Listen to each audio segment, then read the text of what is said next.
ನಿಮ್ಮ ಬಡತನ ಹಾಗೂ ವಿಪರೀತ ಕಷ್ಟಗಳಿಗೆ ನೀವು ಸ್ನಾನ ಮಾಡುವ ಸಮಯ ನೇರವಾಗಿ ಕಾರಣವಾಗುತ್ತದೆ. ಮರೆತು ಕೂಡ ಸ್ನಾನದ ಸಮಯದ ವಿಚಾರದಲ್ಲಿ ಈ 3 ತಪ್ಪುಗಳನ್ನು ಮಾಡಬೇಡಿ.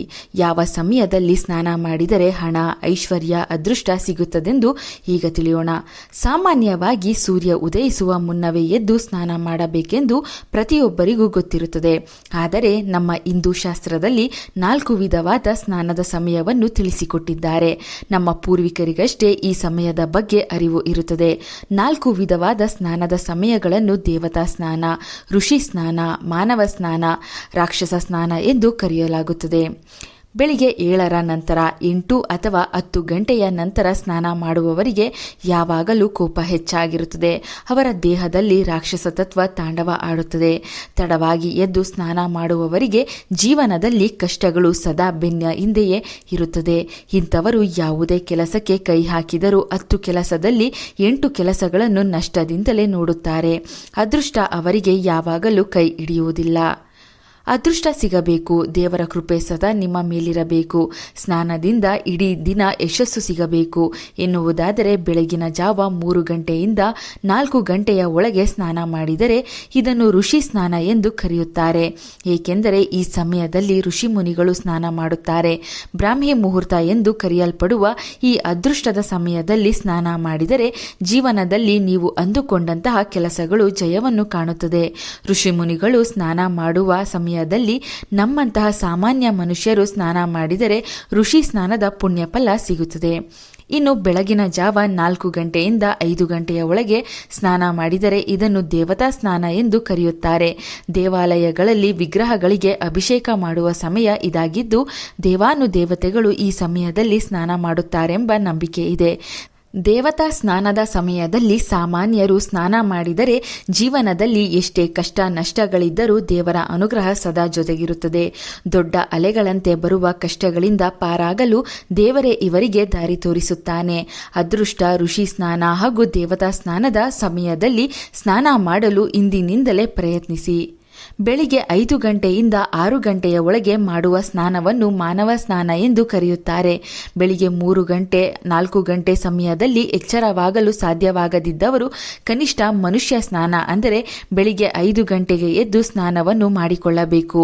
ಇದನ್ನು ಮೀರಿ ತಡವಾಗಿ ಸ್ನಾನ ಮಾಡಿದರೆ ಅದು ರಾಕ್ಷಸ ಸ್ನಾನವಾಗಿರುತ್ತದೆ. ಕನಿಷ್ಠ ಮಾನವ ಸ್ನಾನದ ಸಮಯದಲ್ಲಿ ಸಾಮಾನ್ಯರು ಸ್ನಾನ ಮಾಡಿದರೆ ಅಲ್ಪವಾದರೂ ಅದೃಷ್ಟ ದೊರೆಯುತ್ತದೆ. ಭಗವಂತನ ಕೃಪೆ ಸದಾ ನಿಮ್ಮೊಂದಿಗೆ ಇರುತ್ತದೆ.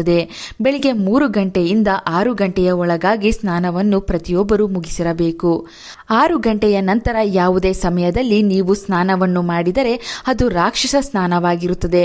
ರಾಕ್ಷಸ ಸಮಯದಲ್ಲಿ ಸ್ನಾನ ಮಾಡುವವರಿಗೆ ಭಗವಂತನ ಕೃಪೆ ಇದ್ದರೂ ನಿರಂತರ ಕಷ್ಟಗಳು ಎದುರಾಗುತ್ತಲೇ ಇರುತ್ತದೆ. ರಾಕ್ಷಸ ಗುಣ ದೇಹದಲ್ಲಿ ಹೆಚ್ಚಾಗಿ ಮನಸ್ಸಿಗೆ ಎಂದಿಗೂ ನೆಮ್ಮದಿ ಇರೋದಿಲ್ಲ. 6 ಗಂಟೆಯ ನಂತರ ಸ್ನಾನ ಮಾಡುವವರಿಗೆ ದೈವಬಲ ಅಷ್ಟಾಗಿ ಇರುವುದಿಲ್ಲ. ಆಗಿನ ಕಾಲದಲ್ಲಿ ನಮ್ಮ ಪೂರ್ವಿಕರು ಎಲ್ಲವನ್ನು ಅಚ್ಚುಕಟ್ಟಾಗಿ ಸಮಯಕ್ಕೆ ಸರಿಯಾಗಿ ಶಿಸ್ತಿನ ಮೂಲಕ ಪ್ರತಿಯೊಂದು ಕೆಲಸಗಳನ್ನು ಮಾಡುತ್ತಿದ್ದರು. ಕಾಲ ಕಳೆದಂತೆ ನಮ್ಮ ಶಾಸ್ತ್ರ ಹಾಗೂ ಪದ್ಧತಿಗಳನ್ನು ಉಡಾಫೆಯಿಂದ ನೋಡುತ್ತಾ ಹಿರಿಯರು ಕಿರಿಯರಿಗೆ ಯಾವುದೇ ಆಚಾರ ವಿಚಾರಗಳನ್ನು ಸರಿಯಾಗಿ ತಿಳಿಸದೆ ಸ್ನಾನದ ಸಮಯವು ಬದಲಾಗುತ್ತಾ ಹೋಗುತ್ತಿದೆ.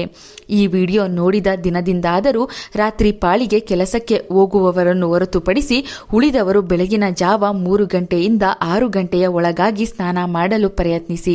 ಇದರಿಂದ ಋಷಿ ಸ್ನಾನ, ದೇವತಾ ಸ್ನಾನ, ಮಾನವ ಸ್ನಾನ ಮಾಡಿದ ಫಲಗಳು ಸಿಗುವುದರ ಜೊತೆಗೆ ಸದಾ ದೇವರ ಅನುಗ್ರಹ ಹಾಗೂ ಅದೃಷ್ಟ ನಿಮ್ಮ ಜೊತೆಗಿರುತ್ತದೆ. ಪ್ರತಿನಿತ್ಯ ಬೆಳಿಗ್ಗೆ ಎದ್ದ ತಕ್ಷಣ ನಿಮ್ಮ ಕರಗಳನ್ನು ನೋಡಿಕೊಂಡು ಲಕ್ಷ್ಮಿ, ಸರಸ್ವತಿ, ಗಣಪತಿಯನ್ನು ನೆನೆದು ನಿಮ್ಮ ಕುಲದೇವರನ್ನು ನೆನೆದು ಭೂಮಿ ತಾಯಿಗೆ ಮೊದಲು ನಮಸ್ಕಾರ ಮಾಡಿಕೊಳ್ಳಿ. ಸ್ನಾನದ ಮನೆಗೆ ಬಂದಾಗ ನೀರು ಅಂದರೆ ಜಲದೇವನಿಗೆ ಅಂದರೆ ವರುಣ ದೇವರಿಗೆ ನಮಸ್ಕಾರ ಮಾಡಿಕೊಂಡು ಸ್ನಾನವನ್ನು ಆರಂಭಿಸಿ. ಸ್ನಾನ ಮಾಡುವಾಗ ಪವಿತ್ರ ಗಂಗೆಯನ್ನು ಮನಸ್ಸಿನಲ್ಲಿ ಸ್ಮರಿಸಿಕೊಳ್ಳಿ. ಸ್ನಾನ ಮಾಡುವಾಗ ಬೆತ್ತಲೆಯಾಗಿ ಸ್ನಾನ ಮಾಡಬಾರದು. ಮೈ ಮೇಲೆ ಕೊಂಚವಾದರೂ ವಸ್ತ್ರ ಇರಲೇಬೇಕು. ಸ್ನಾನದ ನೀರಿಗೆ 1-2 ಏಲಕ್ಕಿಯನ್ನು ಬೆರೆಸಿ ಆ ನೀರಿನಿಂದ ಸ್ನಾನ ಮಾಡಿದರೆ ಶುಕ್ರನ ಬಲ ವೃದ್ಧಿಯಾಗುತ್ತದೆ. ವಾರದಲ್ಲಿ 2ರಿಂದ 3 ದಿನ ಏಲಕ್ಕಿ ಬೆರೆಸಿದ ನೀರಿನಿಂದ ಸ್ನಾನ ಮಾಡಿದರೆ ಹಣದ ಬ್ಲಾಕೇಜ್ಗಳು ದೂರವಾಗುತ್ತದೆ. ಸ್ತ್ರೀಯರು ದಿನವೂ ತಲೆ ಸ್ನಾನ ಮಾಡಬೇಕೆಂದು ಶಾಸ್ತ್ರ ಹೇಳುವುದಿಲ್ಲ. ಬದಲಿಗೆ ವಾರದಲ್ಲಿ 2 ರಿಂದ 3 ದಿನ ಮಾತ್ರ ಸ್ತ್ರೀಯರು ತಲೆ ಸ್ನಾನ ಮಾಡಬೇಕೆಂದು ಶಾಸ್ತ್ರದ ನುಡಿಯಾಗಿದೆ. ವಾರ ಒಪ್ಪತ್ತುಗಳ ಜೊತೆಗೆ ವಿಶೇಷ ವ್ರತ, ಹಬ್ಬ ಹರಿದಿನಗಳಂದು ಸ್ತ್ರೀಯರು ತಲೆ ಸ್ನಾನ ಮಾಡಬಹುದು. ಆದರೆ ಪುರುಷರು ಯಾವಾಗ ಸ್ನಾನ ಮಾಡಿದರೂ ತಲೆ ಸ್ನಾನ ಮಾಡಿಯೇ ಮೈ ಸ್ನಾನ ಮಾಡಬೇಕು. ಅಂದರೆ ತಲೆ ಸಮೇತವಾಗಿ ಸ್ನಾನವನ್ನು ಮಾಡಬೇಕು. ಕೇವಲ ಮೈ ಸ್ನಾನವನ್ನು ಮಾಡಿ ಸ್ನಾನವನ್ನು ಮುಗಿಸಬಾರದು. ನಿಮಗೆ ತಿಳಿದಿರುವ ಪುಣ್ಯ ನದಿಗಳ, ಸರೋವರಗಳ, ಕಲ್ಯಾಣಿಗಳ ಹೆಸರನ್ನು ಹೇಳಿಕೊಂಡು ಸ್ನಾನವನ್ನು ಮಾಡಿ. ಯಾವ ನದಿಗಳ ಹೆಸರು ತಿಳಿದಿಲ್ಲ ಎಂದರೆ ಗಂಗೆಯ ಹೆಸರನ್ನು ಹೇಳುತ್ತಾ ಸ್ನಾನವನ್ನು ಮುಗಿಸಿ. ಮಕ್ಕಳಿಗೂ ಪುಣ್ಯ ನದಿಗಳ ಹೆಸರನ್ನು ಹೇಳಿಕೊಡಿ. ಸ್ನಾನದ ನೀರಿಗೆ ಕಲ್ಲುಪ್ಪನ್ನು ಬೆರೆಸಿ ಸ್ನಾನ ಮಾಡಿದರೆ ದೇಹದಲ್ಲಿನ ನಕಾರಾತ್ಮಕ ಶಕ್ತಿಗಳು ತೊಲಗುತ್ತದೆ. 3 ಚಿಟಿಕೆ ಅರಿಶಿಣವನ್ನು ಬೆರೆಸಿ ಸ್ನಾನ ಮಾಡಿದರೆ ದೇಹಕ್ಕೆ ಹೊಸ ಚೈತನ್ಯ ಸಿಗುವುದರ ಜೊತೆಗೆ ಗುರುವಿನ ಅನುಗ್ರಹ ಸಿಗುತ್ತದೆ. ನಿಮಗೆ ಜೀವನದಲ್ಲಿ ವಿಪರೀತವಾಗಿ ಕಷ್ಟಗಳು ಎದುರಾದಾಗ ಸ್ನಾನದ ಮನೆಯಲ್ಲಿ ಈ ಒಂದು ಸಣ್ಣ ಪರಿಹಾರವನ್ನು ಮಾಡಿದರೆ ಆ ದೊಡ್ಡ ಕಷ್ಟದಿಂದ ಹೊರಬರಲು ಧೈರ್ಯ ಸಿಗುತ್ತದೆ. ಒಂದು ಬಕೆಟ್ಗೆ ನೀರನ್ನು ತುಂಬಿಸಿ ಆ ನೀರಿನ ಮೇಲೆ ನಿಮ್ಮ ಕೈ ಬೆರಳಿನಿಂದ ಹೀಗೆ ಬರೆಯಬೇಕು. ನಿಮ್ಮ ಬಲಗೈನ ತೋರು ಬೆರಳಿನಿಂದ ಒಂದು ತ್ರಿಕೋನವನ್ನು ಬರೆದು ಅದರ ಮಧ್ಯಭಾಗದಲ್ಲಿ ಹ್ರೀಂ ಎಂದು ಬರೆಯಬೇಕು. ಈ ಒಂದು ಸರಳ ಉಪಾಯವನ್ನು ವಾರದಲ್ಲಿ 2 ಬಾರಿ ಮಾಡುತ್ತಾ ಬಂದರೂ ನಿಮ್ಮ ಆರ್ಥಿಕ ಪರಿಸ್ಥಿತಿ ಸುಧಾರಿಸುತ್ತದೆ. ತಾಯಿ ಮಹಾಲಕ್ಷ್ಮಿಯ ಜೊತೆಗೆ ಶುಕ್ರ ಬಲ ವೃದ್ಧಿಯಾಗುತ್ತದೆ. ಹ್ರೀಂ ಎಂಬ ಬೀಜಾಕ್ಷರವು ಮಾತೆ ಮಹಾಲಕ್ಷ್ಮಿ ಹಾಗೂ ಲಲಿತಾ ತ್ರಿಪುರ ಸುಂದರಿಯನ್ನು ಪ್ರತಿನಿಧಿಸುತ್ತದೆ. ಈ ಬೀಜಾಕ್ಷರದ ಅದ್ಭುತ ಶಕ್ತಿಯಿಂದ ಮನಸ್ಸಿಗೆ ನೆಮ್ಮದಿ ಸಿಗುತ್ತದೆ. ನಿಮಗಿರುವ ಎಲ್ಲ ಅಡೆತಡೆಗಳು ದೂರ ಮಾಡಿ ಗೊಂದಲ ಇಲ್ಲದ ಜೀವನ ನಡೆಸಲು ಶಕ್ತಿ ನೀಡುತ್ತದೆ. ಸ್ನಾನದ ಬಗ್ಗೆ ನೀವು ತಿಳಿಯದ ಎಷ್ಟೋ ವಿಚಾರಗಳನ್ನು ಈ ವಿಡಿಯೋದಲ್ಲಿ ತಿಳಿಸಿಕೊಟ್ಟಿದ್ದೇವೆ. ಈ ವಿಡಿಯೋ ನಿಮಗೆ ಇಷ್ಟವಾದರೆ ಒಂದು ಲೈಕ್ ಕೊಟ್ಟು ನಿಮ್ಮ ಸ್ನೇಹಿತರಿಗೆ ಶೇರ್ ಮಾಡಿ. ನಮ್ಮ ಚಂದನ ಲೋಕ ಯೂಟ್ಯೂಬ್ ಹಾಗೂ ಫೇಸ್ಬುಕ್ ಪೇಜನ್ನು ಫಾಲೋ ಮಾಡಿ. Thank you.